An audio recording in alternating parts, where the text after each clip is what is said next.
পশ্চিমাদের চোখ কপালে তোলার নিত্য নতুন আয়োজন ইরানের। এবার তাদের বিস্ময় অত্যাধুনিক ভূগর্ভস্থ ক্ষেপণাস্ত্র সংরক্ষণাগার। সামরিক শক্তির আরেক নিদর্শন। ইরান কখনোই হার মানতে চায় না।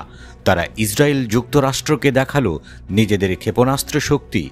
এক ভূগর্ভস্থ শহর যেখানে রয়েছে খামিনির দেশের শক্তিশালী ক্ষেপণাস্ত্র এমাদ, কদর, কিয়াম। বিশেষজ্ঞদের মনে প্রশ্ন হলো, ইরান কেন এখন এই শক্তি প্রদর্শন করছে?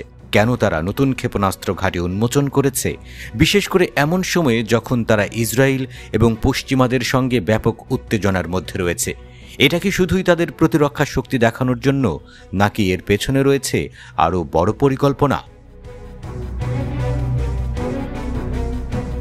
ভূগর্ভস্থ ক্ষেপণাস্ত্র ঘাঁটিকে সুপ্ত আগ্নেয়গিরি হিসেবে বর্ণনা করেছেন আইআরজিসির কমান্ডার হাজিজাদে। তিনি বলেন, এই ঘাঁটি এমনভাবে তৈরি করা হয়েছে যখনই প্রয়োজন হবে দ্রুত সক্রিয় হয়ে ক্ষেপণাস্ত্র নিক্ষেপ করতে সক্ষম।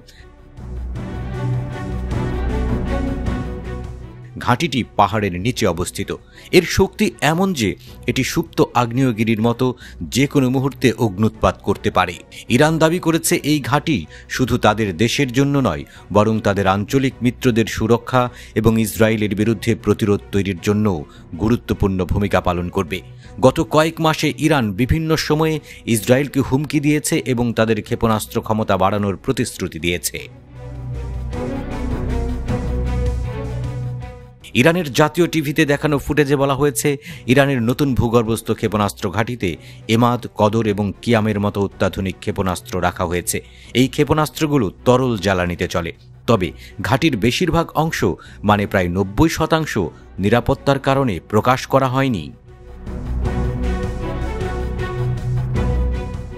2024 সালের এপ্রিল এবং অক্টোবরে ইরান তাদের 2PROMIS-1 এবং 2 সামরিক অভিযানে এই উন্নত ক্ষেপণাস্ত্র ব্যবহার করে ইসরায়েলের সামরিক স্থাপনাগুলির উপর আক্রমণ চালায়। আইআরজিসি আরও জানিয়েছে, তারা শিগগিরই আরও নতুন বিশেষ ক্ষেপণাস্ত্র তৈরি করছে এবং এগুলোর পরীক্ষা নিরীক্ষা করতে চলেছে। ইরানের আকাশ সীমায় এবং উপকূলীয় এলাকায় নতুন সামরিক স্থাপনা ও ক্ষেপণাস্ত্র উৎক্ষেপণ পরীক্ষারও পরিকল্পনা রয়েছে। ইরান তার সামরিক সক্ষমতা আরও শক্তিশালী করতে এবং বিশ্বকে একটি শক্তিশালী বার্তা দিতে প্রস্তুত।